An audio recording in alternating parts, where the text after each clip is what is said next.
श्रीशुक उवाच मनुर्विवस्वतः पुत्रः श्राद्धदेव इति श्रुतः सप्तमो वर्तमानो यस्तदपत्यानि मे शृणु इक्ष्वाकुश्च नभश्चैव धृष्टः शर्यातिरेव च नरिष्यन्तोऽथ नाभागः सप्तमोऽदिष्ट उच्यते करुषश्च वृषध्रश्च दशमो वसुमान् स्मृतः मनोर्वैवस्वतस्यैते दशपुत्राः परन्तप आदित्या वसवो रुद्रा विश्वे देवा मरुद्गणाः अश्विना वृभवो राजन्निन्द्रस्तेषां पुरन्दरः कश्यपोऽत्रिर्वसिष्ठश्च विश्वामित्रोऽथ गौतमः जमदग्निर्भरद्वाज इति सप्तर्षयः स्मृताः अत्रापि भगवज्जन्म कश्यपाददितेरभूत्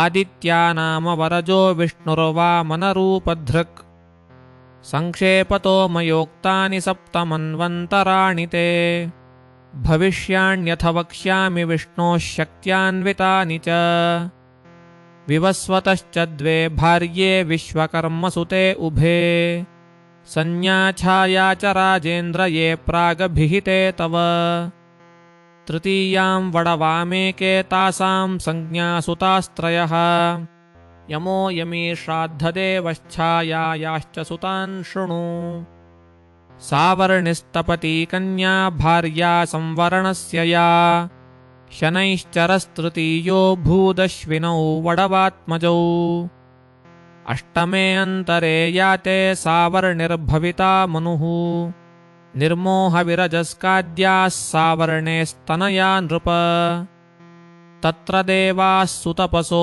विरजा अमितप्रजाः तेषां विरोचनसुतो बलिरिन्द्रो भविष्यति दत्वेमां याचमानाय विष्णवे यः पदत्रयम् राद्धमिन्द्रपदं हित्वा ततः सिद्धिमवाप्स्यति योऽसौ भगवता बद्धः प्रीतेन सुतले पुनः निवेशितोऽधिके स्वर्गादधुनास्ते स्वराडिव गालवो दीप्तिमान् रामो द्रोणपुत्रः कृपस्तथा ऋष्यशृङ्गः पितास्माकं भगवान् बादरायणः इमे सप्तर्षयस्तत्र भविष्यन्ति स्वयोगतः इदानीमासते राजन् स्वे स्व आश्रममण्डले देवगुह्यात् सरस्वत्यां सार्वभौम इति प्रभुः स्थानं पुरन्दराद् हृत्वा बलये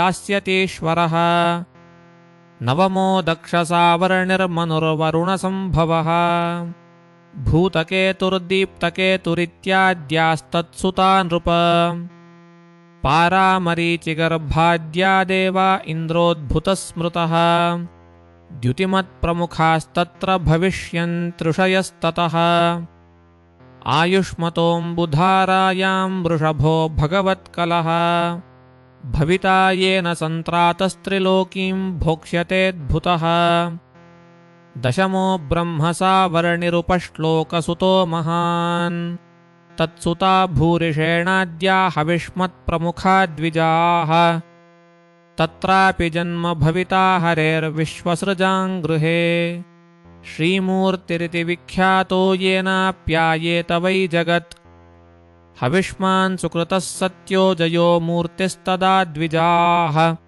सुवासनविरुद्धाद्या देवाः शम्भुः सुरेश्वरः विश्वक्सेनाद्विषूच्यान्तु शम्भोः सख्यं करिष्यति जातः शान्तस्तु भगवान् गृहे विश्वसृजां विभुः मनुर्वै धर्मसावर्णिरेकादशम आत्मवान् अनागतस्तत्सुताश्च सत्यधर्मादयो दश विहङ्गमाः कामगमा निर्वाणरुचयः सुराः इन्द्रश्च वैधृतस्तेषां ऋषयश्चारुणादयः आर्यकस्य सुतस्तत्र धर्मसेतुरिति स्मृतः वैधृतायां हरेरंशस्त्रिलोकीन् धारयिष्यति भविता मेरुसावर्णी राजन् द्वादशमो मनुः देववानुपदेवश्च देवश्रेष्ठादयः सुताः ऋतधामा च तत्रेन्द्रो देवाश्च हरितादयः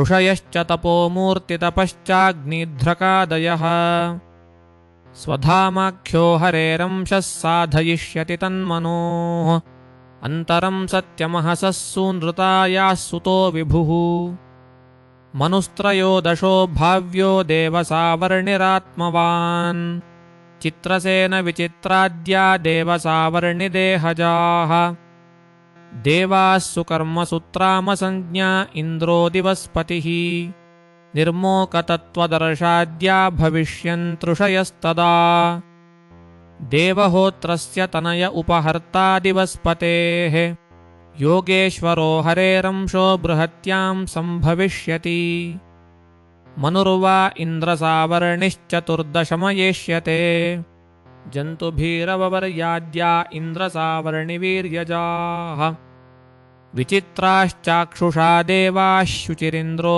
भविष्यति अग्निर्बाहुः शुचिः शुद्धो मागधाद्यास्तपस्विनः सत्रायणस्य तनयो बृहद्भानुस्तदा हरिः वितानायां महाराजक्रियातन्तून्वितायिता राजञ्चतुर्दशैतानि त्रिकालानुगतानि ते प्रोक्तान्येभिर्मितः कल्पो युगसाहस्रपर्ययः राजोवाच मन्वन्तरेषु भगवन् यथा मन्वादयस्त्विमे यस्मिन् कर्मणि ये येन नियुक्तास्तद्वदस्व मे ऋषिरुवाच मनवो मनुपुत्राश्च मुनयश्च महीपते इन्द्रासुरगणाश्चैव सर्वे पुरुषशासनाः यज्ञादयो याः कथिताः पौरुष्यस्तनवो नृप मन्वादयो जगद्यात्रान्नयन्त्याभिः प्रचोदिताः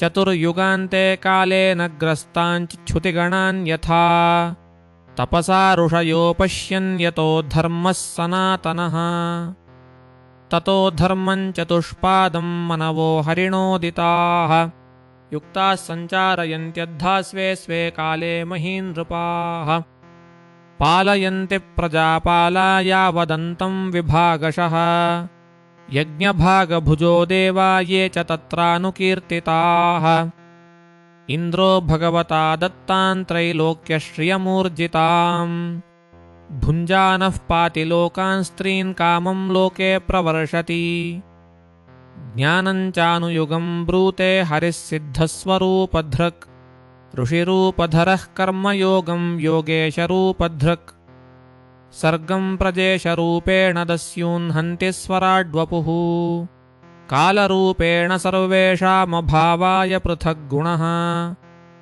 स्तूयमानो जनैरेभिर्मायया नामरूपया विमोहितात्मभिर्नानादर्शनैर्न च दृश्यते एतत्कल्पविकल्पस्य प्रमाणं परिकीर्तितम् यत्र मन्वन्तराण्याहुश्चतुर्दशपुराविदः राजोवाच बलेः पदत्रयं भूमेः कस्माद्धरिरयाचत भूत्वेश्वरः कृपणवल्लब्धार्थोऽपि बबन्धतम् एतद्वेदितुमिच्छामो महत्कौतूहलं हिनः याञ्चेश्वरस्य पूर्णस्य बन्धनं वाप्यनागसः श्रीशुक उवाच पराजितश्रीरसुभिश्चहापितो इन्द्रेण राजन् गुरुभिः सजीवितः सर्वात्मना तानभजद्भृगून् बलिः शिष्यो महान् स्वार्थनिवेदनेन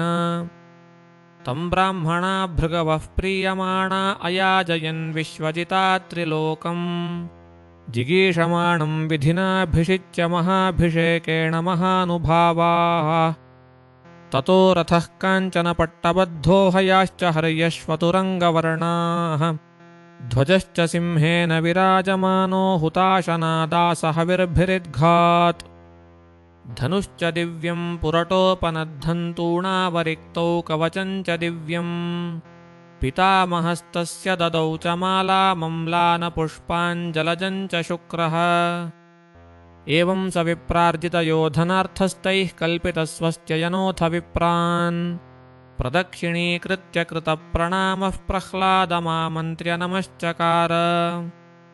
अथारुह्य रथं दिव्यं भृगुदत्तं महारथः सुस्रग्धरोऽथ सन्नद्धो धन्वी खड्गीधृतेषु धीः। हेमाङ्गदलसद्बाहुः स्फुरन्मकरकुण्डलः रराजरथमारूढो धिष्ण्यस्थ इव हव्यवाट्। तुल्यैश्वर्यवयश्रीभिः स्वयूथैर्दैत्ययूथपैः पिबद्भिरिव दृग्भिर्दहद्भिः परिधीनिव। वृतो विकर्षन्महतीमासुरीं ध्वजिनीं विभुः ययाविन्द्रपुरीं वृद्धां कम्पयन्निव रोदसीम्। रम्यामुपवनोद्यानैः श्रीमद्भिर्नन्दनादिभिः कूजद्विहङ्गमिथुनैर्गायन्मत्तमधुव्रतैः।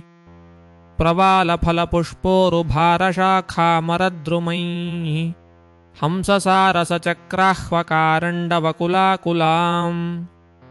नलिन्यो यत्र क्रीडन्ति प्रमदाः सुरसेविताः आकाशगङ्गया देव्यावृतां परिखभूतया। प्राकारेणाग्निवर्णेन साट्टालेनोन्नतेन च रुक्मपट्टकपाटैश्च द्वारैः स्फाटिकगोपुरैः। जुष्टां विभक्तप्रपथां विश्वकर्मविनिर्मितां सभाचत्वररथ्याढ्यां विमानैर्न्यर्बुदैर्युतां। शृङ्गाटकैर्मणिमयैर्वज्रविद्रुमवेदिभिः यत्र नित्यवयोरूपा श्यामा विरजवाससः। भ्राजन्ते रूपवन्नार्य अर्चिर्भिरिव वह्नयः सुरस्त्रीकेशविभ्रष्टनवसौगन्धिकस्रजां। यत्रामोदमुपादाय मार्ग आवाति मारुतः हेमजालाख्यनिर्गच्छद्धूमेन गुरुगन्धिना। पाण्डुरेण प्रतिच्छन्नमार्गे यान्ति सुरस्त्रियः मुक्तावितानैर्मणिहेमकेतुभिर्नानापताकावलिभिरावृताम्। शिखण्डिपारावतभृङ्गनादितां वैमानिकस्त्रीकलगीतमङ्गलाम्। मृदङ्गशङ्खानकदुन्दुभिस्वनैः सतालवीणामुरजर्ष्टिवेणुभिः नृत्यैः सवाद्यैरुपदेवगीतकैर्मनोरमां स्वप्रभयाजितग्रहाम्। यान्न व्रजन्त्यधर्मिष्ठाः खलाभूतद्रुहशठाः मानिनः कामिनो लुब्धा एभिर्हीना व्रजन्त्युत। तान् देवधानीं सवरूथिनीपतिर्बहिः समन्ताद्रुरुधे पृतन्यया। आचार्यदत्तं जलजं महास्वनं दध्मौ प्रयुञ्जन् भयमिन्द्रयोषिताम्। मघवांस्तदभिप्रेत्य बलेः परममुद्यमम् सर्वदेवगणोपेतो गुरुमेतदुवाचः। इन्द्र उवाच भगवन्नुद्यमो भूयान् बलेर्नः पूर्ववैरिणः अविषह्यमिदं मन्ये केनासीत्तेजसा समः। नैनं कश्चित् कुतो वापि प्रतिवोढुमधीश्वरः पिबन्निव मुखेनेदं लिहन्निव दिशो दश। दहन्निव दिशो दृग्भिः संवर्ताग्निरिवोत्थितः। ब्रूहि कारणमेतस्य दुर्धर्षत्वस्य मद्रिपोः ओजःसहो बलं तेजो यत एष समुद्यमः। गुरुरुवाच जानामि मघवन् शत्रोरुन्नतेरस्य कारणम् शिष्यायोपभृतं तेजो गुरुभिर्ब्रह्मवादिभिः। भवद्विधो भवान् वापि वर्जयित्वेश्वरं हरिम् नास्य शक्तः पुरस्थातुं कृतान्तस्य यथा जनाः। तस्मान्निलयमुत्सृज्य यूयं सर्वे त्रिविष्टपम् यातकालं प्रतीक्षन्तो यतः शत्रोर्विपर्ययः। एष विप्रबलोदर्कः सम्प्रत्यूर्जितविक्रमः येषामेवावमानेन सानुबन्धो विनङ्क्ष्यति। श्रीशुक उवाच एवं सुमन्त्रितार्थास्ते गुरुणार्थानुदर्शिना हित्वा त्रिविष्टपं जग्मुर्गीर्वाणाः कामरूपिणः।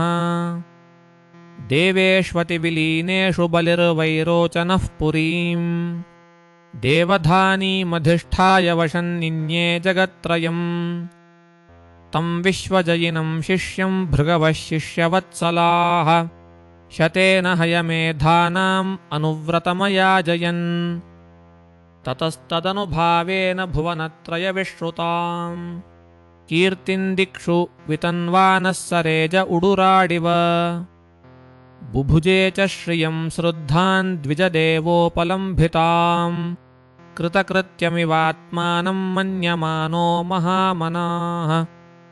श्रीशुक उवाच एवं पुत्रेषु नष्टेषु देवमातादितिस्तदा हृते त्रिविष्टपे दैत्यैः पर्यतप्यदनाथवत् एकदा कश्यपस्तस्या आश्रमं भगवानगात् निरुत्सवन्निरानन्दं समाधेर्विरतश्चिरात् सपत्नीं दीनवदनां कृतासनपरिग्रहः सभाजितो यथा न्यायम् इदमाह कुरुद्वः अप्यभद्रन्न विप्राणां भद्रे लोके धुनागतम् न धर्मस्य न लोकस्य मृत्योश्छन्दानुवर्तिनः अपि वा कुशलं किं वा गृहेषु गृहमेधिनी धर्मस्यार्थस्य कामस्य यत्र योगो ह्ययोगिनाम् अपि वा तिथयोभ्येत्य कुटुम्बासक्तया त्वया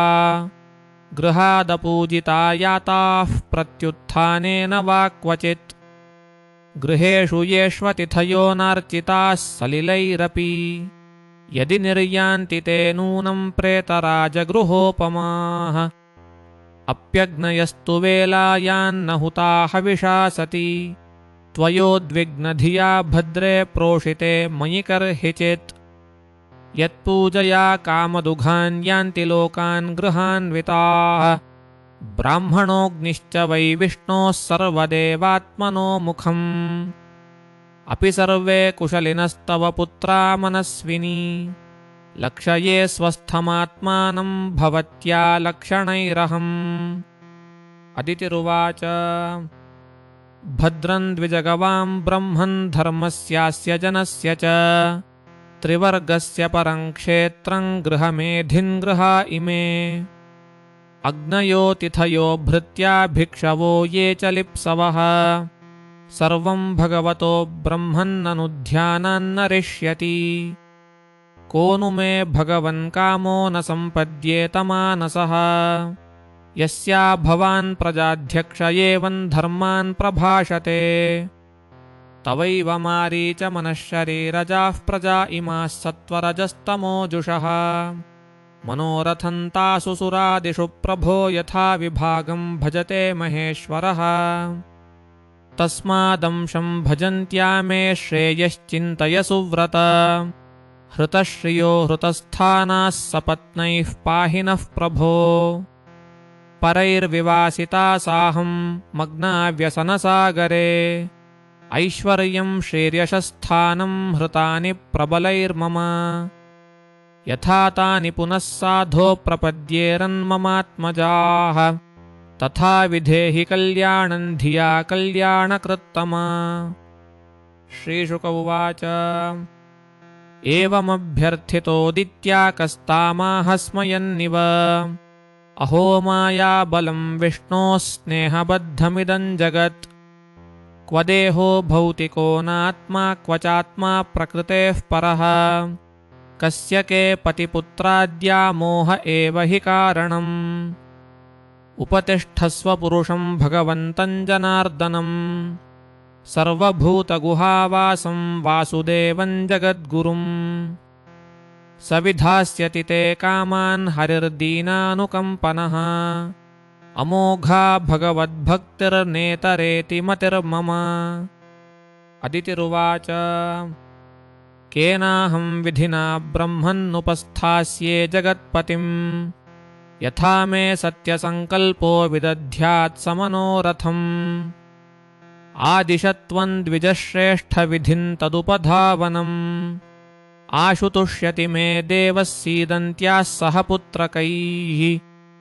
कश्यप उवाच एतन्मे भगवान् पृष्टः प्रजाकामस्य पद्मजः यदाहते प्रवक्ष्यामि व्रतं केशवतोषणम् फाल्गुनस्यामले पक्षे द्वादशाहं पयोव्रतः अर्चयेदरविन्दाक्षं भक्त्या परमयान्वितः सिनीवाल्यां मृदा लिप्य स्नायात् क्रोडविदीर्णया यदि लभ्येत वै स्रोतस्येतं मन्त्रमुदीरयेत् त्वं देव्यादिवराहेण रसायास्थानमिच्छता उद्धृतासि नमस्तुभ्यं पाप्मानं मे प्रणाशय निर्वर्तितात्मनियमो देवमर्चेत् समाहितः अर्चायां स्थण्डिले सूर्ये जले वह्नौ गुरावपि नमस्तुभ्यं भगवते पुरुषाय महीयसे सर्वभूतनिवासाय वासुदेवाय साक्षिणे नमो व्यक्ताय सूक्ष्माय प्रधानपुरुषाय च चतुर्विंशद्गुणज्ञाय गुणसङ्ख्यानहेतवे नमो द्विशीर्षे त्रिपदे चतुःशृङ्गाय तन्तवे सप्तहस्ताय यज्ञाय त्रयी विद्यात्मने नमः नमः शिवाय रुद्राय नमः शक्तिधराय च सर्वविद्याधिपतये भूतानां पतये नमः नमो हिरण्यगर्भाय प्राणाय जगदात्मने योगैश्वर्यशरीराय नमस्ते योगहेतवे नमस्त आदिदेवाय देवदेवाय ते नमः नारायणाय ऋषये नराय हरये नमः नमो मरकतश्यामवपुषे धिगतश्रिये केशवाय नमस्तुभ्यं नमस्ते पीतवाससे त्वं सर्ववरदः पुंसां वरेण्यवरदर्षभ अतस्ते तपसा धीराः पादरेणुमुपासते अन्ववर्तन्त यन्देवाः श्रीविनिर्जितपद्मयोः स्पृहयन्त इवामोदं भगवान् मे प्रसीदताम् एतैर्मन्त्रैर्हृषीकेशमावाहनपुरःसरम् अर्चयेच्छ्रद्धया युक्तः पाद्योपस्पर्शनादिभिः अर्चितं गन्धमाल्याद्यैः पयसा स्नापयेद्विभुम् वस्त्रोपवीताभरणपाद्योपस्पर्शनैस्ततः गन्धधूपादिभिश्चार्चेद्द्वादशाक्षरविद्यया श्रुतं पयसि नैवेद्यं शाल्यन्नं विभवे सति ससर्पिः सगुडं दत्त्वा जुहुयान्मूलविद्यया निवेदितं तद्भक्ताय दद्याद्भुञ्जीत वा स्वयं दत्त्वा च मनमर्चित्वा ताम्बूलं च निवेदयेत् जपेदष्टोत्तरशतं स्तुवीतस्तुतिभिः प्रभुम् कृत्वा प्रदक्षिणं भूमौ प्रणमेद्दण्डवन्मुदा कृत्वा शिरसि तच्छेषं देवमुद्वासयेत्ततः द्यवरान् भोजयेद्विप्रान् पायसेन यथोचितम् भुञ्जीत तैरनुज्ञातो हुतशेषं सभाजितैः ब्रह्मचार्यथ तद्रात्र्यां श्वो भूते प्रथमे हनी प्रातः शुचिर्यथोक्तेन विधिना सुसमाहितः पयसा स्नापयित्वार्चेद्यावद्व्रतसमापनम् पयो भक्षो व्रतमिदं चरेद्विष्ण्वर्चनादृतः पूर्ववज्जुहुयादग्निं ब्राह्मणाश्चापि भोजयेत् एवं त्वहरः कुर्याद्द्वादशाहं पयोव्रतम् हरेराराधनं होममर्हणं द्विजतर्पणम् प्रतिपद्दिनमारभ्य यावच्छुक्लत्रयोदशी ब्रह्मचर्यमधस्वापं स्नानं त्रिश्रवणं चरेत् वर्जयेदसदालापं भोगानुच्चावचांस्तथा अहिंस्रः सर्वभूतानां वासुदेवपरायणः त्रयोदश्यामथो विष्णोः स्नापनं स्नापकैर्विभोः कारयेच्छास्त्रदृष्टेन विधिना विधिकोविदैः पूजां च महतीं कुर्याद्वित्तशाठ्यविवर्जितः चरुन्निरूप्य पयसि शिपिविष्टाय विष्णवे श्रुतेन तेन पुरुषं यजेत सुसमाहितः नैवेद्यं चापि गुणवद्दद्यात् पुरुषतुष्टिदम् आचार्यं ज्ञानसम्पन्नं वस्त्राभरणधेनुभिः तोषयेद्रत्विजश्चैव तद्विद्याराधनं हरेः भोजयेत्तान् गुणवता सदन्नेन शुचिस्मिते अन्याश्च ब्राह्मणान् शक्त्या ये च तत्र समागताः दक्षिणां गुरवे दद्याद्ऋत्विग्भ्यश्च यथार्हतः अन्नाद्येनाश्वपाकांश्च प्रीणयेत् समुपागतान् भुक्तवत्सु च विप्रेषु दीनान्धकृपणादिषु विष्णोस्तत्प्रीणनं विद्वान् सह भुञ्जीत बन्धुभिः नृत्यवादित्रगीतैश्च स्तुतिभिः स्वस्तिवाचकैः कारयेत्तत्कथाभिश्च पूजां भगवतोऽन्वहम् एतत्पयोव्रतन्नाम पुरुषाराधनं परम् पितामहेनाभिहितं मम ते समुदाहृतम् त्वञ्चानेन महाभागे सम्यक् चीर्णेन केशवम् आत्मना शुद्धभावेन भजनीयं भजाव्ययम् अयं वै सर्वयज्ञाख्यः सर्वव्रतमिदं श्रुतम् तपःसारमिदं भद्रे दानं चेश्वरतर्पणम् त एव नियमाः साक्षात् त एव च यमोत्तमाः तपोदानं व्रतं यज्ञो येन तुष्यत्यधोक्षजः तस्मादेवं व्रतं भद्रे प्रयता श्रद्धया चर भगवान् परितुष्टस्ते वरानाशु विधास्यति। श्रीशुक उवाच इत्युक्ता सादिती राजन् स्वभर्त्रा कश्यपेन वै अन्वतिष्ठद्व्रतमिदं द्वादशाहमतन्द्रिता चिन्तयन्त्येकया बुद्ध्या भगवन्तमधोक्षजम् प्रगृह्येन्द्रियदुष्टाश्वान् मनसा बुद्धिसारथिः मनश्चैकाग्रया बुद्ध्या भगवत्यखिलात्मनि वासुदेवे समाधाय चचारः पयोव्रतम् तस्याः प्रादुरभूत्तात भगवानादिपूरुषः पीतवासाश्चतुर्बाहुः शङ्खचक्रगदाधरः तन्नेत्रगोचरं वीक्ष्य सहसोत्थाय सादरम् ननाम भुवि कायेन दण्डवत्प्रीतिविह्वला सोत्थाय बद्धाञ्जलिरीडितुं स्थिता नोत्सेह आनन्दजलाकुलेक्षणा बभूव तूष्णीं पुलकाकुलाकृतिस्तद्दर्शनात्युत्सवगात्रवेपथुः प्रीत्या शनैर्गद्गदया गिरा हरिन्तुष्टावसा देव्यदितिः कुरुद्वः उद्वीक्षती सा पिबतीव चक्षुषा रमापतिं यज्ञपतिं जगत्पतिम् अदितिरुवाच यज्ञेश यज्ञपुरुषाच्युततीर्थपादतीर्थश्रवश्रवणमङ्गलनामधेय आपन्नलोकवृजिनोपशमोदयाद्यशन्नः कृधीश भगवन्नवसन्ननाथ विश्वाय विश्वभवनस्थितिसंयमाय स्वैरङ्गृहीतपुरुषक्तिगुणाय भूम्ने स्वच्छाय शश्वदुपबृंहितपूर्णबोधव्यापादितात्मतमसे हरये नमस्ते आयुः परं वपुरभीष्टमतुल्यलक्ष्मीर्द्यौर्भूरसाः सकलयोगगुणस्त्रिवर्गः ज्ञानं च केवलमनन्तभवन्ति तुष्टा त्वत्तो नृणां किमुपसन्नजनाधिनाशः। श्रीशुक उवाच अदित्यैवं स्तुतो राजन् भगवान् पुष्करे क्षणः क्षेत्रज्ञः सर्वभूतानामिति होवाच भारत। श्रीभगवानुवाच देवमातर्भवत्या मे विज्ञातं चिरकाङ्क्षितम् यत्सपत्नैर्हृतश्रीणाञ्च्यावितानां स्वधामतः तान् विनिर्जित्य समरे दुर्मदानसुरर्षभान्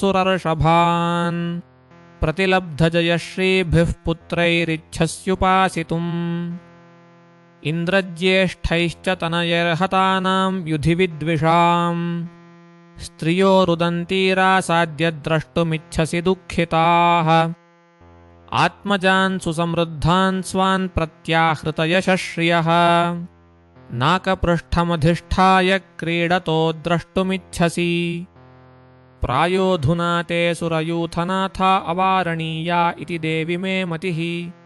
यत्तेऽनुकूलेश्वरविप्रगुप्ता न विक्रमस्तत्र सुखं ददाति। अथाप्युपायो मम देवि चिन्त्यः सन्तोषितस्य व्रतचर्यया ते। ममार्चनन् अर्हति गन्तुमन्यथा श्रद्धानुरूपं फलहेतुकत्वात्। त्वयार्चितश्चाहमपत्यगुप्तये पयोव्रतेनानुगुणं समीडितः। स्वांशेन पुत्रत्वमुपेत्य ते सुतान् पातास्मि मारीचतपस्यवस्थितः। उपधावपतिं भद्रे प्रजापतिमकल्मषम् मां च भावयते पत्यमेवं रूपमवस्थितम्। नैतत्परस्मा आख्येयं देवगुह्यं कथञ्चन सर्वं सम्पद्यते देवि देवगुह्यात् सुसंवृतात्। श्रीशुक उवाच एतावदुक्त्वा भगवांस्तत्रैवान्तरधीयत। अदितिर्दुर्लभं लब्ध्वा हरेर्जन्मात्मनि प्रभोः। उपाधावत् पतिं भक्त्या परया कृतकृत्यवत्। स वै समाधियोगेन कश्यपस्तदबुध्यत। प्रविष्टमात्मनि हरेरंशं ह्यवितथे क्षणः।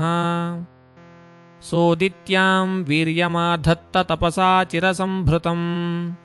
समाहितमना राजन् दारुण्यग्निं यथानिलः।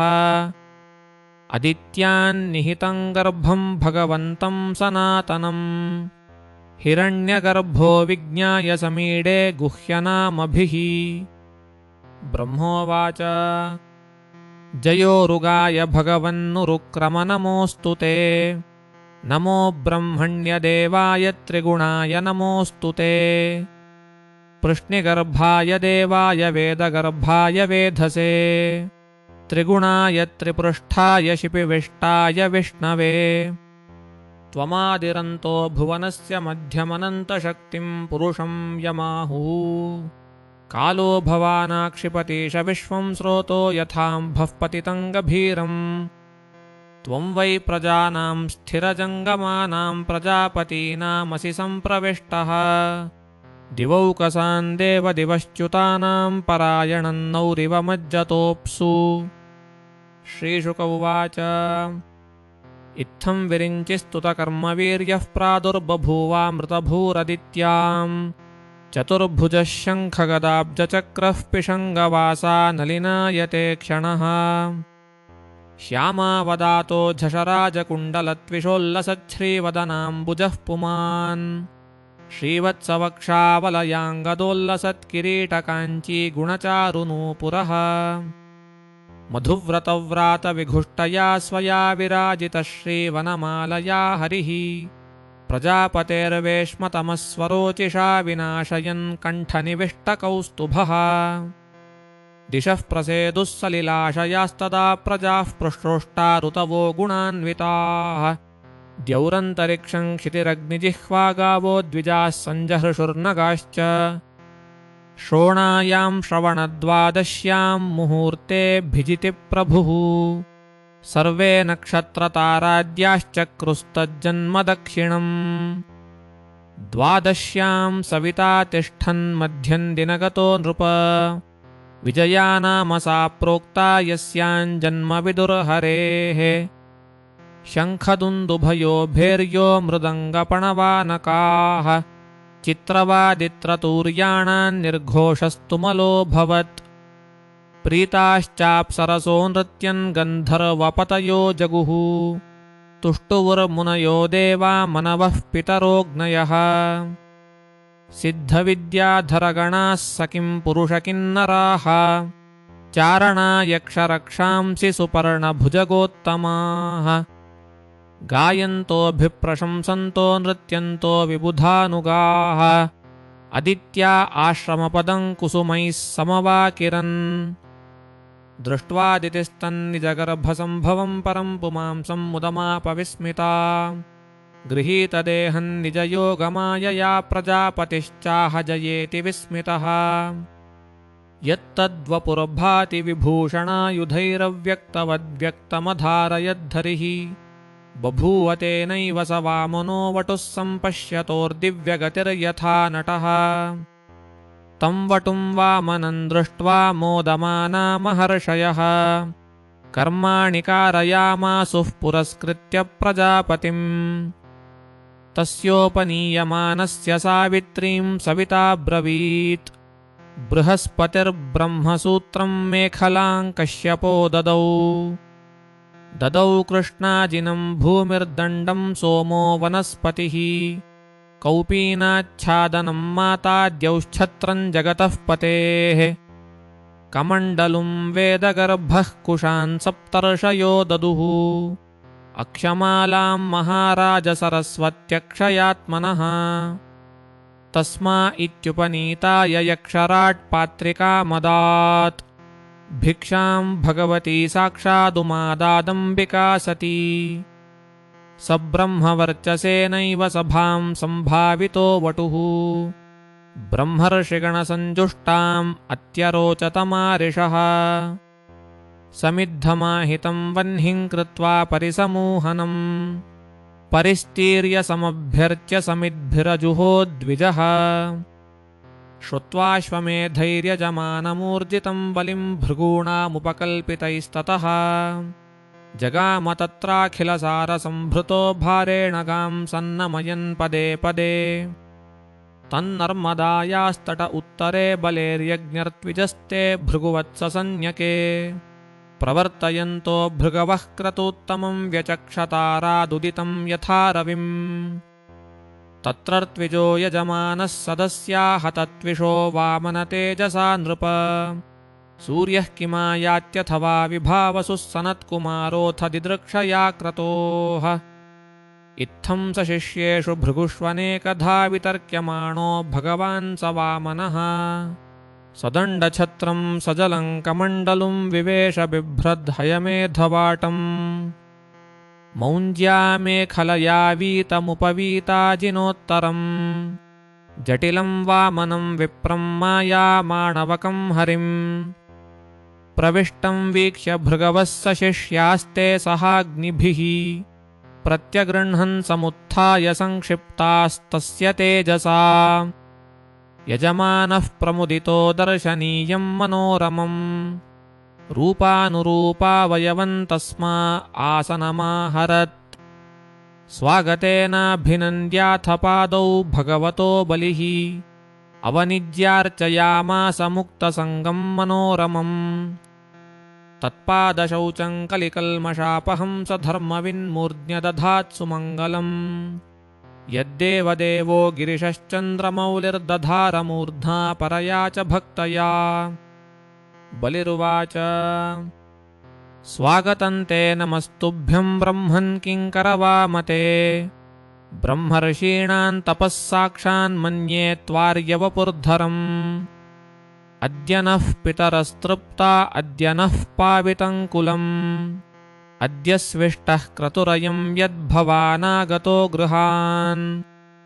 अद्याग्नयो मे सुहुता यथा विधिद्विजात्मजत्वच्चरणावने जनैः हतां हसो वार्भिर्यं च भूमिरद्धा पुनीता तनुभिः पदैस्तव यद्यद्वटो वाञ्छसि तत्प्रतीच्छ मे त्वामर्थिनं विप्रसुतानुतर्कये गाङ्काञ्चनं गुणवद्वाथ धाममृष्टं तथान्नमुत वा विप्रकन्याम् ग्रामान् समृद्धान् तुरगाङ्गजान् वा रथांस्तथार्हत्तमसम्प्रतीच्छ श्रीशुक उवाच इति वैरोचनेर्वाक्यं धर्मयुक्तं सुसूनृतम् निशम्य भगवान् प्रीतः प्रतिनन्द्येदमब्रवीत् श्रीभगवानुवाच वचस्तवैतज्जनदेवसूनृतं कुलोचितं धर्मयुतं यशस्करम् यस्य प्रमाणं भृगवः साम्पराये पितामहः कुलवृद्धः प्रशान्तः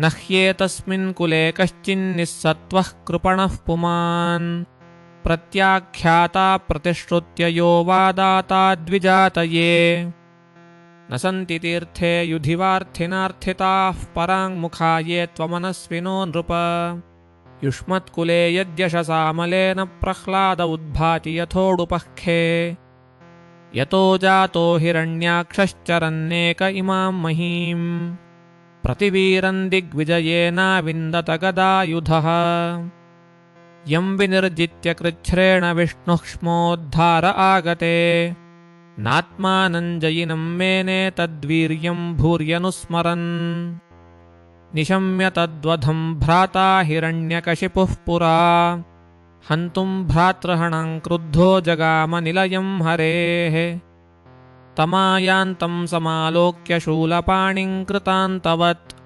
चिन्तयामास कालज्ञो विष्णुर्मायाविनां वरः यतो यतो हन्तत्रासौ मृत्युः प्राणभृतामिव अतोऽहमस्य हृदयं प्रवेक्ष्यामि पराग्दृशः एवं स निश्चित्य रिपोः शरीरमाधावतो निर्विविशे सुरेन्द्र श्वासानिलान्तर्हितसूक्ष्मदेहस्तद्घ्राणरन्ध्रेण विविघ्नचेताः सतन्निकेतं परिमृश्य शून्यमपश्यमानः कुपितो ननाद मान्द्यान् दिशः खं विवरान् समुद्रान् विष्णुं विचिन्वन्न ददर्श वीरः अपश्यन्निति होवाच मयान्विष्टमिदं जगत् भ्रातृहा मे गतो नूनं यतो नावर्तते पुमान् वैरानुबन्ध एतावान् आमृत्योरिह देहिनाम् अज्ञानप्रभवो मन्युरहं मानोपबृंहितः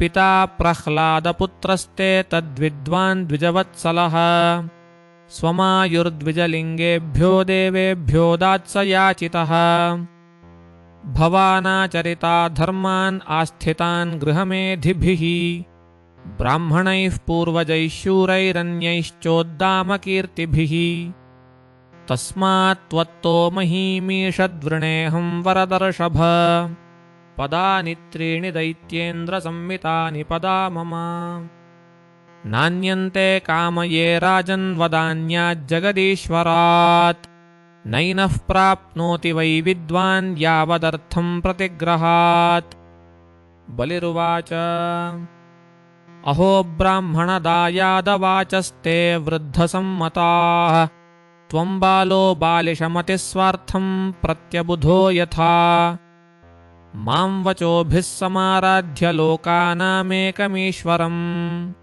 पदत्रयं वृणीते यो बुद्धिमानिव दाशुषम् न पुमान् मामनुव्रज्य भूयो याचितुमर्हति तस्माद्वृत्तिकरीं भूमिं वटोकामं प्रतीच्छ मे श्रीभगवानुवाच यावन्तो विषयाः प्रेष्ठास्त्रिलोक्यामजितेन्द्रियं न शक्नुवन्ति ते सर्वे प्रतिपूरयितुं नृप त्रिभिः क्रमैरसन्तुष्टो द्वीपेनापि न पूर्यते नववर्षसमेतेन सप्तद्वीपधरेच्छया सप्तद्वीपाधिपतयो नृपा वैन्यगयादयः अर्थैः कामैर्गतानान्तं तृष्णाया इति न श्रुतम् यदृच्छयोपपन्नेन सन्तुष्टो वर्तते सुखम् नासन्तुष्टस्त्रिभिर्लोकैरजितात्मोपसादितैः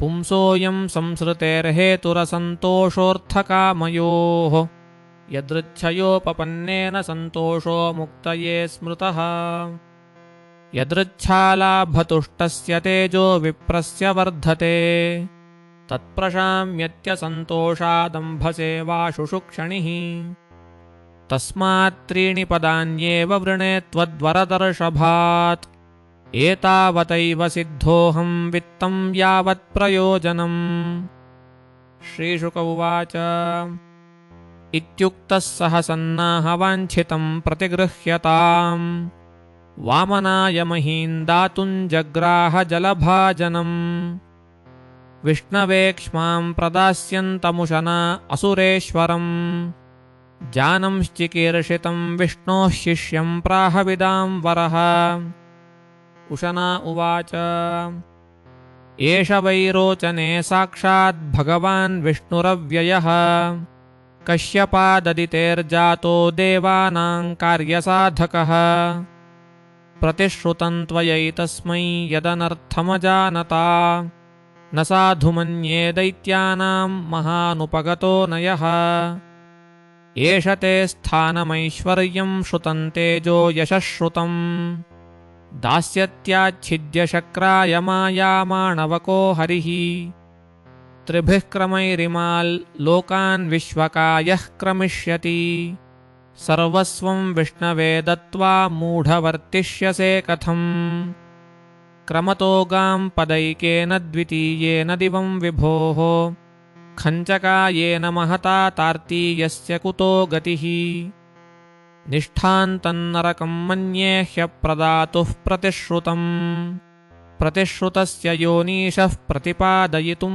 भवान् न तद्दानं प्रशंसन्ति येन वृत्तिर्विपद्यते दानं यज्ञस्तपः कर्मलोके वृत्तिमतो यतः धर्माय यशसेऽर्थाय कामाय स्वजनाय च पञ्चधा विभजन् वित्तमिहामुत्र च मोदते अत्रापि बह्वृचैर्गीतं शृणुष्वासुरसत्तमा सत्यमोमिति यत्प्रोक्तं यन्नेत्याहानृतं हि तत् सत्यं पुष्पफलं विद्यादात्मवृक्षस्य जीवतः वृक्षे जीवति तन्न स्यादनृतं मूलमात्मनः तद्यथा वृक्ष उन्मूलः शुष्यत्युद्वर्तते चिरात् एवं नष्टानृतः सद्य आत्मा शुष्येन्न संशयः परागृक्तमपूर्णं वा अक्षरं यत्तदोमिति तद्यत्किञ्चोमिति ब्रूयान्न सरिच्येत वै पुमान् भिक्षवे सर्वमोङ्कुर्वन्नालङ्कामेभ्य आत्मने अथैतत्पूर्णमभ्यात्मं यच्च नेत्यनृतं वचः सर्वन्नेत्यर्थिनं ब्रूयात् स दुष्कीर्तिश्वसन्मृतः स्त्रीषु नर्मे विवाहे च वृत्त्यर्थे प्राणसङ्कटे गोब्राह्मणार्थे हिंसायान्नानृतं स्याज्जुगुप्सितम् श्रीशुक उवाच बलिरेवं गृहपतिः कुलाचार्येण भाषितः तूष्णीं भूत्वा क्षणं राजन्नुवाचावहितो गुरुम् बलिरुवाच सत्यं भगवता प्रोक्तं धर्मोऽयं गृहमेधिनाम् अर्थं कामं यशोवृत्तं यो न बाधेत कर्हिचित् स चाहं वित्तलोभेन प्रत्याचक्षे कथं द्विजम् प्रतिश्रुत्य ददामीति प्राह्लादिः कितवो यथा न ह्यसत्यात् परो धर्म इति होवाच भूरियम् सर्वं वोढुमलं मन्ये ऋतेलीकपरन्नरम् नाहं बिभेमि निरयान्नाधर्मादसुखार्णवात् न स्थानच्यवनान् मृत्योर्यथा विप्रप्रलोभनात् यद्यत् हास्यति लोकेऽस्मिन् सम्परेतोद्धरादिकम् तस्यात्यागे निमित्तं किं विप्रस्तुष्येत तेन चेत् श्रेयः कुर्वन्ति भूतानां साधवो दुस्त्यजासुभिः दध्यंसि विप्रभृतयः को विकल्पोद्धरादिषु यैरियं भुज्यते ब्रह्मन् दैत्येन्द्रैरनिवर्तिभिः तेषां कालोऽग्रसील्लोकान्न यशोऽधिगतं भुवि सुलभायुधि विप्रर्षे ह्यनिवृत्तास्तनुत्यजः न तथा तीर्थ आयाते श्रद्धया ये धनत्यजः मनस्विनः कारुणिकस्य शोभनं यदर्थकामोपनयेन दुर्गतिः कुतः पुनर्ब्रह्मविदां भवादृशान्ततो वटोरस्य ददामि वाञ्छितम् यजन्ति यज्ञक्रतुभिर्यमादृता भवन्त आम्नाय विधानकोविदाः स एष विष्णुर्वरदोऽस्तु वा परो दास्याम्यमुष्मै क्षितिमीप्सितां मुने यद्यप्यसावधर्मेण मां बध्नीयादनागसम् तथाप्येनन्न हिंसिष्ये भीतं ब्रह्मतनुं रिपुम् एष वा उत्तमश्लोको न जिहासति यद्यशः हत्वा मैनां हरेद्युद्धे शयीत निहतो मया श्रीशुक उवाच एवमश्रद्धितं शिष्यमनादेशकरं गुरुः शशापदैव प्रहितः सत्यसन्धं मनस्विनम् दृढं पण्डितमान्यज्ञस्तब्धोऽस्य स्मदुपेक्षया मच्छासनातिगो यस्त्वमचिराद्भ्रश्यसे श्रियः एवं शप्तः स गुरुणा सत्यान्न चलितो महान् वामनाय ददावेतामर्चित्वोदकपूर्वकम् विन्ध्यावलिस्तदागत्य पत्नी जालकमालिनी आनिन्ये कलशं हैममावने जन्यपाम्भृतम् यजमानः स्वयं तस्य श्रीमत्पादयुगं मुदा अवनिज्यावहं मूर्ध्नि तदपो विश्वपावनीः तदा सुरेन्द्रं दिवि देवतागणा गन्धर्वविद्याधरसिद्धचारणाः तत्कर्म सर्वेऽपि गृणन्त आर्यं प्रसूनवर्षैः ववृषुर्मुदान्विताः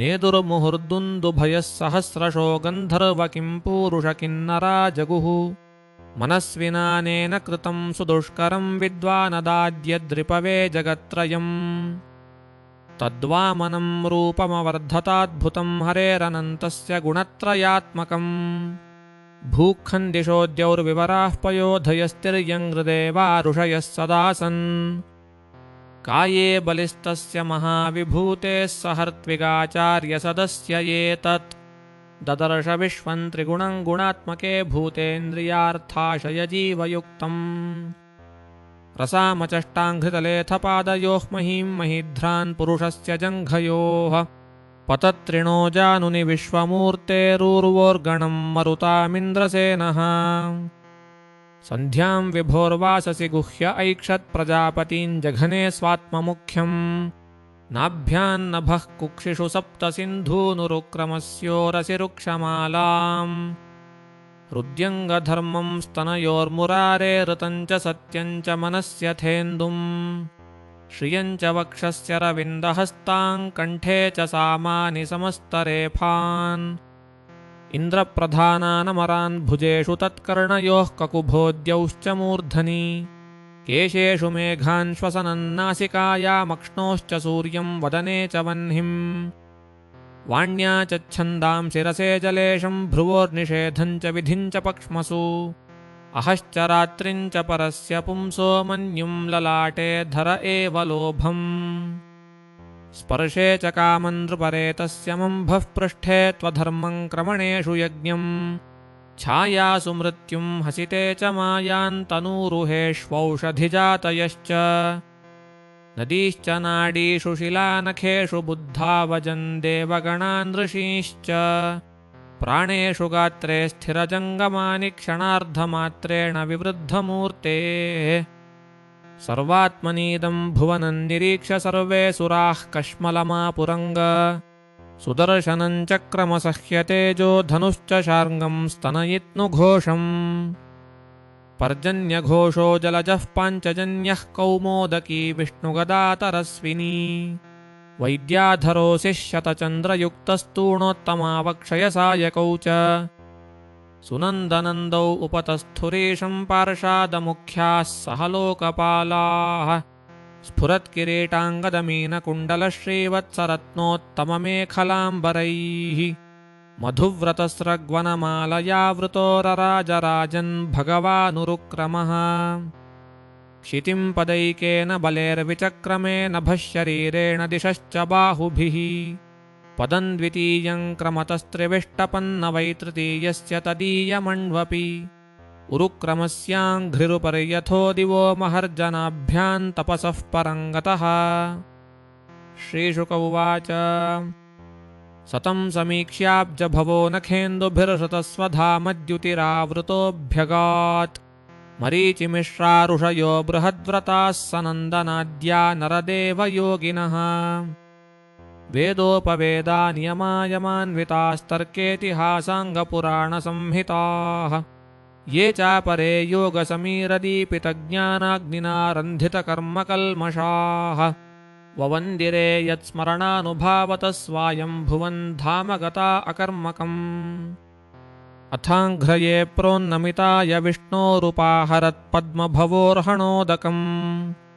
समर्च्य भक्त्याभ्यगृणाच्छुचिश्रवा यन्नाभिपङ्केरुहसम्भवः स्वयम् धातुः कमण्डलुजलं तदुरुक्रमस्य पादावने जनपवित्रतया नरेन्द्र स्वर्धुन्यभून्नभसि सा पतति निमार्ष्टिलोकत्रयं भगवतो विशदेव कीर्तिः ब्रह्मादयो लोकनाथाः स्वनाथाय समादृताः सानुगा बलिमा जह्रुरसंक्षिप्तात्मभूतये तोयैः समर्हणैः स्रग्भिर्दिव्यगन्धानुलेपनैः धूपैर्दीपैः सुरभिभिर्लाजाक्षतफलाङ्कुरैः स्तवनैर्जयशब्दैश्च तद्वीर्यमहिमाङ्कितैः नृत्तवादित्रगीतैश्च शङ्खदुन्दुभिनिस्वनैः जाम्बवान् वृक्षराजस्तु भेरीशब्दैर्मनोजवः विजयन् दिक्षु सर्वासु महोत्सवमघोषयत्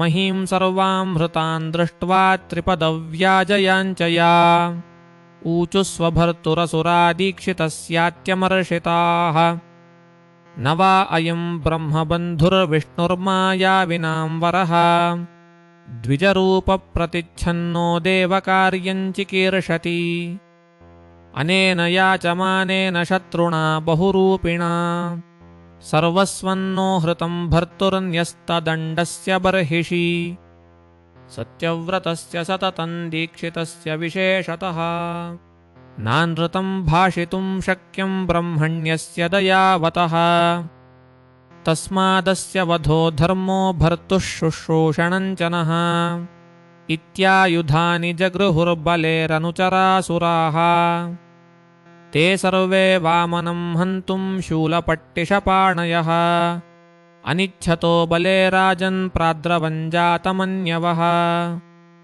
तानभिद्रवतो दृष्ट्वा दितिजानीकपान् नृप प्रहस्यानुचरा विष्णोः प्रत्यषेधन्नुदायुधाः नन्दः सुनन्दोऽथ जयो विजयः प्रबलो बलः कुमुदः कुमुदाक्षश्च विश्वक्सेनः पतत्रिराट् जयन्तः श्रुतदेवश्च पुष्पदन्तोऽथ सात्वतः सर्वे नागायुतप्राणाः स्वां स्वान्ते जघ्नुरासुरीम् हन्यमानान् स्वकान् दृष्ट्वा पुरुषानुचरैर्बलिः वारयामास संरब्धान् काव्यशापमनुस्मरन् हे विप्रचित्ते हे राहो हे हेते श्रूयतां वचः मा युध्यत निवर्तध्वन्ननः कालोऽयमर्थकृत् यः प्रभुः सर्वभूतानां सुखदुःखोपपत्तये तन्नातिवर्तितुं दैत्याः पौरुषैरीश्वरः पुमान्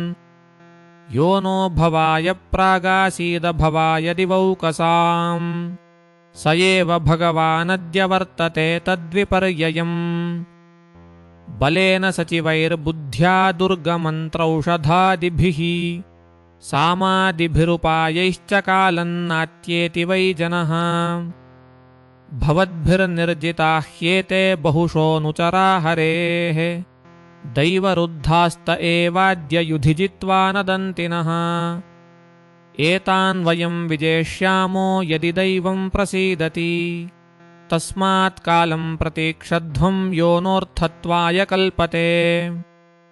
श्रीशुक उवाच पत्युर्निगदितं श्रुत्वा दैत्यदानवयूथपाः रसान्निविविशो राजन् विष्णुपार्षदताडिताः अथ तार्क्ष्यसुतो ज्ञात्वा विराड्विभुचिकीर्षितम् बबन्धवारुणैः पाशैर्बलिं सौत्ये हनिक्रतोः हाहाकारो महानासीद्रोदस्योः सर्वतो दिशम् गृह्यमाणे सुरपतौ विष्णुना प्रभविष्णुना तं बद्धं वारुणैः पाशैर्भगवानाह वामनः नष्टश्रियं स्थिरप्रज्ञमुदारयशसन्नृप।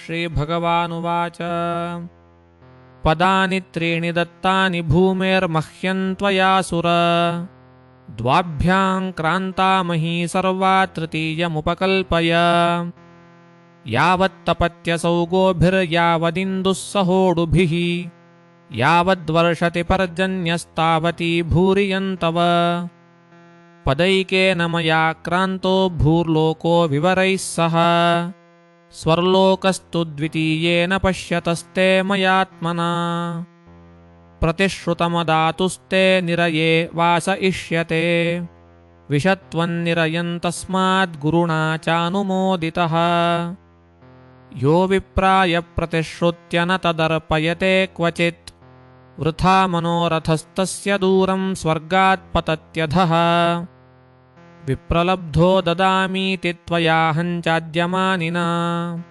तद्व्यलीकफलं भुङ्क्ष्व निरयं कतिचित् समाः।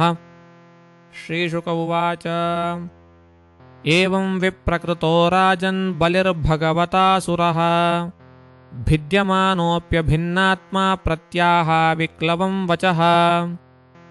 बलिरुवाच यद्युत्तमश्लोकभवान् ममेरितं वचो व्यलीकं सुरवर्यमन्यसे करोमृतं तन्न भवेत् प्रलम्भनं पदं तृतीयं कुरु शीर्ष्णि मे निजम् बिभेमिनाहन्निरयात् पदच्युतो न पाशबन्धाद्व्यसनाद्दुरत्ययात् नैवार्थकृच्छ्राद्भवतो विनिग्रहाद् असाधुवादाद् भृशमुद्विजे यथा पुंसां श्लाघ्यतमं मन्ये दण्डमर्हत्तमार्पितम् यन्न माता पिता भ्राता सुहृदश्चादिशन्ति हि त्वन्नूनमसुराणान्नः पारोक्ष्यं परमो गुरुः यो नोनेकमदान्धानां तद्भ्रंशं चक्षुरादिशः यस्मिन्वैरानुबन्धेन रूढेन विबुधेतराः बहवो लेभिरे सिद्धिं यामिहैकान्तयोगिनः तेनाहन्निगृहीतोऽस्मि भवता भूरिकर्मणा बद्धश्च वारुणैः पाशैर्नानुव्रीडेन विव्यथे पितामहो मे भवदीयसम्मतः प्रह्लाद आविष्कृतसाधुवादः भवद्विपक्षेण विचित्रवैषसं सम्प्रापितस्त्वत्परमस्वपित्रा किमात्मनानेन जहाति यो मुदं किं रिक्तहारैः स्वजनाख्यदस्युभिः किञ्जायया संसृतिहेतुभूतया मर्त्यस्य गेहैः किमिहायुषो व्ययः इत्थं स निश्चित्य पितामहो महानगाधबोधो भवतः पादपद्मम् ध्रुवं प्रपेदे ह्यकुतो भयञ्जनाद्भीतस्वपक्षक्षपणस्य सत्तमः अथाहमप्यात्मरिपोस्तवान्तिकं दैवेन नीतः प्रसभन्त्याजितश्रीः इदं कृतान्तान्तिकवर्तिजीवितं ययाध्रुवं स्तब्धमतिर्न बुध्यते। श्रीशुक उवाच तस्येत्थं भाषमाणस्य प्रह्लादो भगवत्प्रियः आजगामकुरुश्रेष्ठराकापतिरिवोत्थितः तमिन्द्रसेनस्वपितामहं श्रिया विराजमानन्नलिनायते क्षणम् प्रांशुं पिशङ्गाम्बरमञ्जनत्विषं प्रलम्बबाहुं सुभगं समैक्षत तस्मै बलिर्वारुणपाशयन्त्रितः समर्हणन्नोपजहारपूर्ववत् ननाममूर्ध्नाश्रुविलोललोचनः सव्रीडनीचीनमुखो बभूवः स तत्र हासीनमुदीक्ष्य सत्पतिं सुनन्दनन्दाद्यनुगैरुपासितम् पेत्य भूमौ तरसा महामनाननाममूर्ध्ना पुलकाश्रुविह्वलः। प्रह्लाद उवाच त्वयैव दत्तं पदमैन्द्रमूर्जितं हृतं तदेवाद्य तथैव शोभनम् मन्ये महानस्य कृतोऽप्यनुग्रहो विभ्रंशितो यच्छ्रिय आत्ममोहनात् यया हि विद्वानपि मुह्यते जनस्तत्कोऽभिचष्टे गतिमात्मनो यथा तस्मै नमस्ते जगदीश्वराय वै नारायणायाखिललोकसाक्षिणे। श्रीशुक उवाच बद्धं वीक्ष्य पतिं साध्वी तत्पत्नी भयविह्वला प्राञ्जलिः प्रणतोपेन्द्रं बभाषे वाङ्मुखी नृप। विन्ध्यावलिरुवाच क्रीडार्थमात्मन इदं त्रिजगत्कृतं ते स्वाम्यन्तु तत्र कुधियो पर ईश कुर्युः कर्तुः प्रभोस्तव किमस्य त आवहन्ति त्यक्तः ह्रियस्त्वदवरोपितकर्तृवादाः। श्रीशुक उवाच तस्यानुशृण्वतो राजन् प्रह्लादस्य कृताञ्जलेः हिरण्यगर्भो भगवानुवाच मधुसूदनम्। ब्रह्मोवाच भूतभावनभूतेश देवदेव जगन्मय मुञ्चैनं हृतसर्वस्वन्नायमर्हति निग्रहम्। कृत्स्नातेनेन दत्ता भूर्लोकाः कर्मार्जिताश्च ये निवेदितं च सर्वस्वमात्मा विक्लवया धिया। यत्पादयोरषठधीः सलिलं प्रदाय दूर्वाङ्कुरैरपि विधाय सतीं सपर्याम्। अप्युत्तमां गतिमसौ भजते त्रिलोकीं दत्त्वा न विक्लवमनाः कथमार्तिमृच्छेत्। श्रीभगवानुवाच ब्रह्मण्यमनुगृह्णामि तद्वित्तं विधुनोम्यहम्। यन्मदः पुरुषस्तब्धो लोकं माञ्चावमन्यते। यदा कदाचिज्जीवात्मा संसरन् निजकर्मभिः नानायोनिष्वनीशोऽयं पौरुषीं गतिमाव्रजेत्। जन्मकर्मवयोरूपविद्यैश्वर्यधनादिभिः यद्यस्य न भवेत् स्तम्भस्तत्रायं मदनुग्रहः। मानस्तम्भनिमित्तानां जन्मादीनां समन्ततः सर्वश्रेयः प्रतीपानां हन्तमुह्येन्न मत्परः। एष दानवदैत्यानामग्रणीः कीर्तिवर्धनः अजैषीदजयां मायां सीदन्नपि न मुह्यति। क्षणाद्विभ्रंशितस्थानात् क्षिप्तो बद्धश्च शत्रुभिः ज्ञातिभिश्च परित्यक्तो यातनामनुयापितः। गुरुणा भर्त्सितः शप्तो जहौ सत्यन्न सुव्रतः। छलैरुक्तो मया धर्मो नायन्त्यजति सत्पथम्। एवं मे प्रापितं स्थानं दुष्प्रापममरैरपि सावर्णेरन्तरस्यायं भवितेन्द्रो मदाश्रयः। तावत् सुतलमध्यास्तां विश्वकर्म विनिर्मितम् यत्राधयो व्याधयश्च क्लमस्तन्द्रीपराभवः। नोपसर्गानि वसतां सम्भवन्ति ममेच्छया। इन्द्रसेन महाराज याहि भो भद्रमस्तु ते। सुतलं स्वर्गिभिः प्रार्थ्यं ज्ञातिभिः परिवारितः न त्वामभिभविष्यन्ति लोकेशाः किमुता परे। त्वच्छासनातिगान् दैत्यान् चक्रं मे सूदयिष्यति। रक्षिष्ये सर्वतोऽहं त्वां सानुगं सपरिच्छदम्। सदा सन्निहितं वीर तत्र मां द्रक्ष्यते भवान्। तत्र दानवदैत्यानां सङ्गात्ते भाव आसुरः दृष्ट्वा मदनुभावं वै सद्यः कुण्ठो वनङ्क्ष्यति। श्रीशुक उवाच इत्युक्तवन्तं पुरुषं पुरातनं महानुभावोऽखिलसाधुसम्मतः। बद्धाञ्जलिर्बाष्पकलाकुलेक्षणो भक्त्युत्कलो गद्गदया गिराब्रवीत्। बलिरुवाच अहो प्रसादोऽस्य कृतः समुद्यतः प्रपन्नभक्तार्थविधौ समाहितः। यल्लोकपालैस्तदनुग्रहो मरैरलब्धपूर्वोपसदे सुरेऽर्पितः।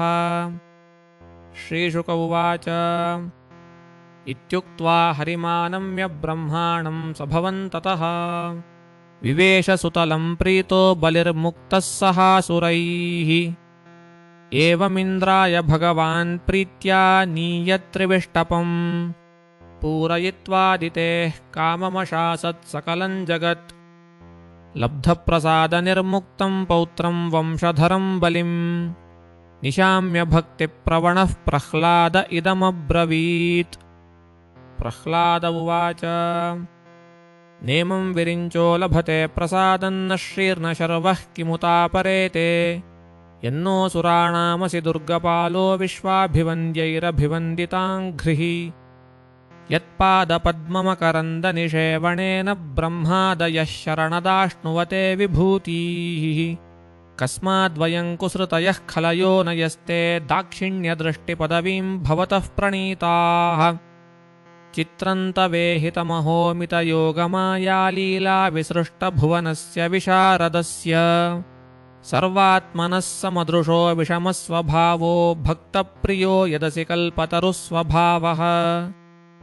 श्रीभगवानुवाच वत्सप्रह्लादभद्रन्ते प्रयाहि सुतलालयम् मोदमानस्वपौत्रेण ज्ञातीनां सुखमावह नित्यं द्रष्टासि मां तत्र गदापाणिमवस्थितम् मद्दर्शनमहाह्लादन्यस्तकर्मनिबन्धनः श्रीशुक उवाच आज्ञां भगवतो राजन् प्रह्लादो बलिना सह बाढमित्यमलप्रज्ञो मूर्ध्याधाय कृताञ्जलिः परिक्रम्यादिपुरुषं सर्वासुरचमूपतिः प्रणतस्तदनुज्ञातः प्रविवेश महाबिलम् अथाहोशनसंराजन् हरिर्नारायणोऽन्तिके आसीनमृत्विजां मध्ये सदसि ब्रह्मवादिनाम् श्रीभगवानुवाच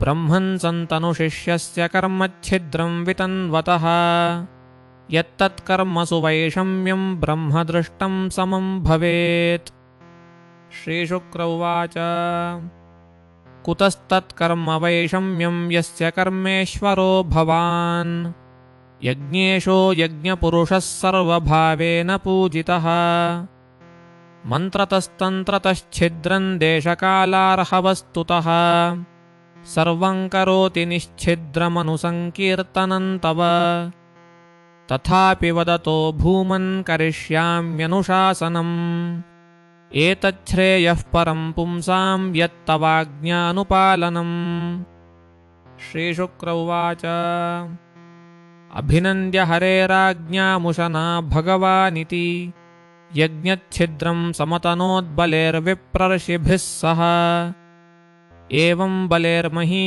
राजन् भिक्षित्वा वामनो हरिः ददौ भ्रात्रे महेन्द्राय त्रिदिवं यत्परैर्हृतम् प्रजापतिपतिर्ब्रह्मा देवर्षिपितृभूमिपैः दक्षभृग्वङ्गिरो मुख्यैः कुमारेण भवेन च कश्यपस्यादितेः प्रीत्यै सर्वभूताभयाय च लोकानां लोकपालानामकरोद्वामनं पतिम् देवानां सर्ववेदानां धर्मस्य यशसः श्रियः मङ्गलानां व्रतानां च कल्पं स्वर्गापवर्गयोः उपेन्द्रं कल्पयाञ्चक्रे पतिं सर्वविभूतये तदा सर्वाणि भूतानि भृशं मुमुदिरे नृप ततस्त्विन्द्रः पुरः कृत्वा देवयानेन वामनम् लोकपालैर्दिवन्निन्ये ब्रह्मणा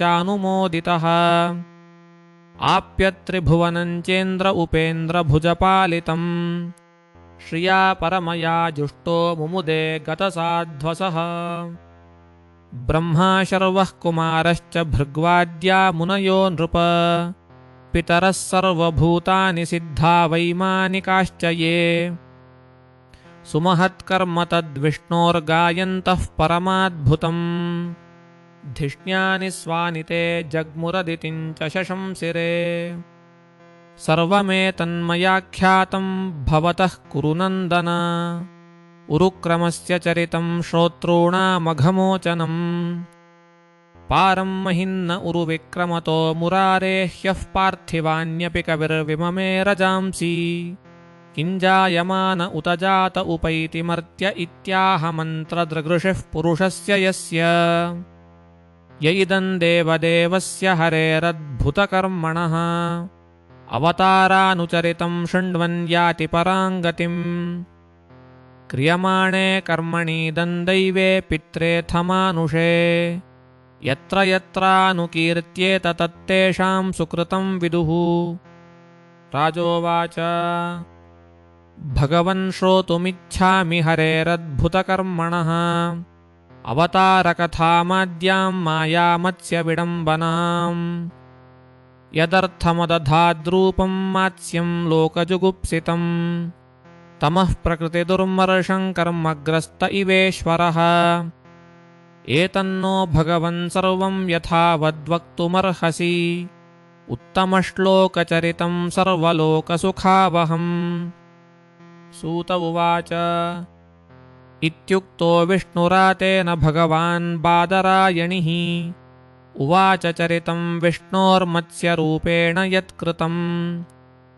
श्रीशुक उवाच गोविप्रसुरसाधूनां छन्दसामपि चेश्वरः रक्षामिच्छंस्तनूर्धत्ते धर्मस्यार्थस्य चैव हि उच्चावचेषु भूतेषु चरन् वायुरिवेश्वरः नोच्चावचत्वं भजते निर्गुणत्वाद्धियो गुणैः आसीदतीतकल्पान्ते ब्राह्मो नैमित्तिको लयः समुद्रोपप्लुतास्तत्र लोका भूरादयो नघ कालेनागतनिद्रस्य धातुः शिशयिषोर्बली मुखतो निःसृतान् वेदान् हयग्रीवोऽन्तिके हरत् ज्ञात्वा तद्दानवेन्द्रस्य हयग्रीवस्य चेष्टितम् दधारशफरीरूपं भगवान् हरिरीश्वरः तत्र राजऋषिः कश्चिन्नाम्ना सत्यव्रतो महान् नारायणपरो तप्यत्तपस्तत्सलिलाशये योऽसावस्मिन्महाकल्पे तनयः स विवस्वतः श्राद्धदेव इति ख्यातो मनुत्वे हरिणार्पितः एकदा कृतमालायां कुर्वतो जलतर्पणम् तस्याञ्जल्युदके काचित् शफर्येकाभ्यपद्यत सत्यव्रतोऽञ्जलिगतां सहतो येन भारत उत्ससर्जनदीतो ये शफरीन्द्रविडेश्वरः तमाहसाति करुणं महाकारुणिकं नृपम् यादोभ्यो ज्ञातिघातिभ्यो दीनां मां दीनवत्सल कथं विसृजसे राजन् भीतामस्मिन् सरिज्जले।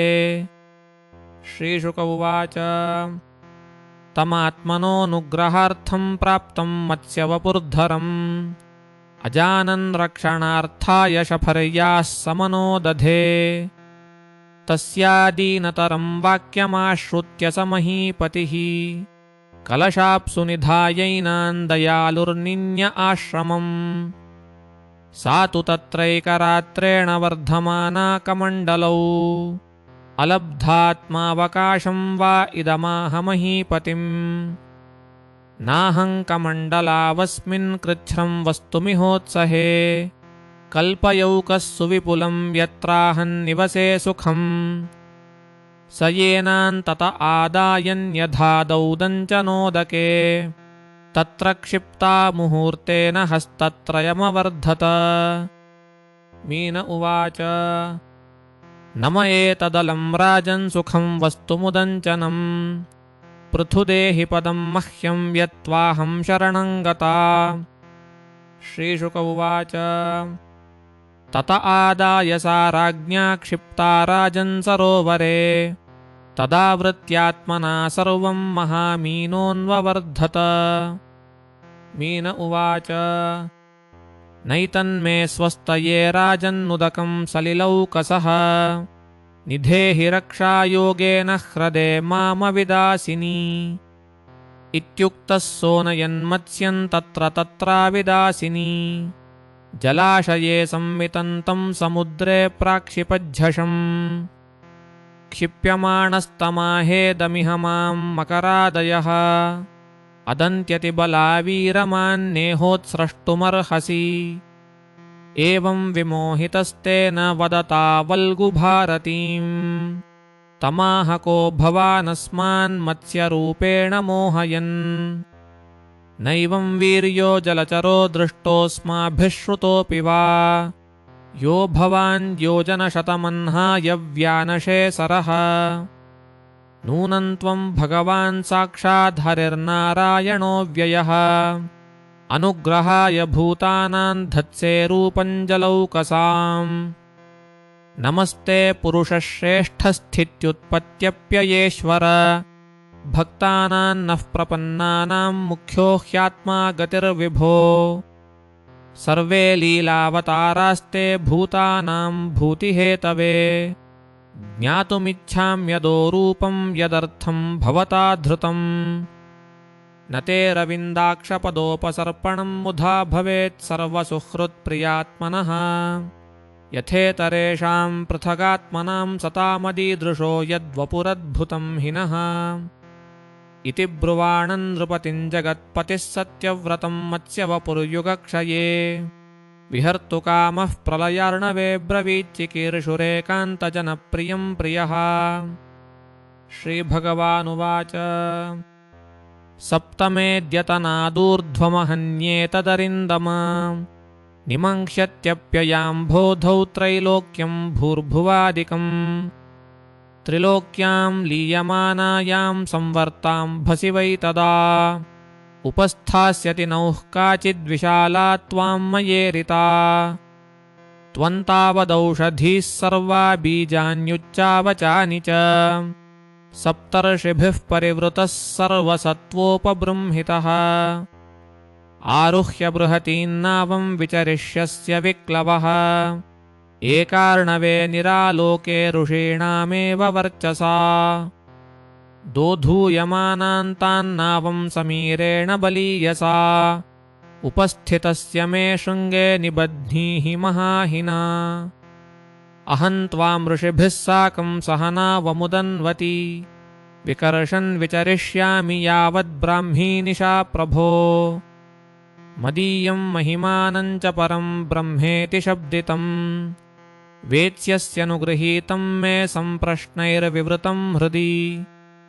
श्रीशुक उवाच इत्थमादिश्य राजानं हरिरन्तरधीयत सोऽन्ववैक्षततं कालं यं हृषीकेश आदिशत् आस्तीर्यदर्भान् प्राक्कूलान् राजर्षिः प्रागुदङ्मुखः निशसादहरेः पादौ चिन्तयन् मत्स्यरूपिणः ततः समुद्र उद्वेलः सर्वतः प्लावयन्महीम् वर्धमानो महामेघैर्वर्षद्भिः समदृश्यत ध्यायन् भगवदादेशं ददृशेनावमागताम् तामारुरोह विप्रेन्द्रैरादायौषधिवीरुधः तमूचुर्मुनयः प्रीतं राजन् ध्यायस्व केशवम् स वै नः सङ्कटादस्मादविताशं विधास्यति सोऽनुध्यातस्ततो राज्ञा प्रादुरासीन्महार्णवे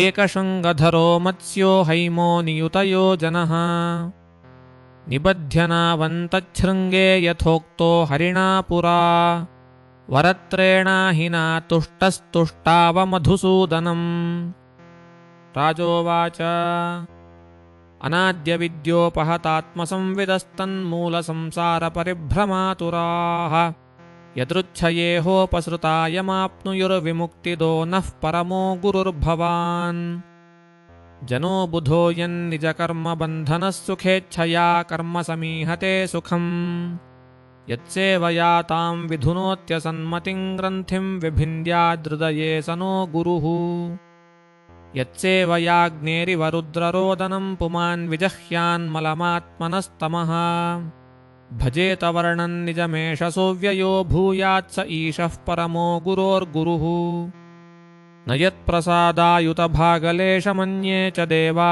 गुरवो जनाः स्वयम् कर्तुं समेताः प्रभवन्ति पुंसस्तमीश्वरं त्वां शरणं प्रपद्ये स चक्षुरन्धस्य यथाग्रणीः कृतस्तथा जनस्याविदुषो बुधो गुरुः त्वमर्थदृक् सर्वदृशां समीक्षणो वृतो गुरुर्नः सुगतिं विवित्सताम् जनो जनस्यादिशते सतीं गतिं यया प्रपद्येत दुरत्ययन्तमः त्वमव्ययं ज्ञानममोघमञ्जसा प्रपद्यते येन जनो निजं पदम् त्वं सर्वलोकस्य सुहृत्प्रियेश्वरो ह्यात्मा गुरुर्ज्ञानमभीष्टसिद्धिः तथापि लोको न भवन्तमन्धधीर्जानाति सन्तं हृदि बद्धकामः तन्त्वामहं देववरं वरेण्यं प्रपद्य ईशं प्रतिबोधनाय छिन्ध्यर्थदीपैर्भगवन्वचोभिर्ग्रन्थिं हृदय्यां विवृणुस्वमोकः।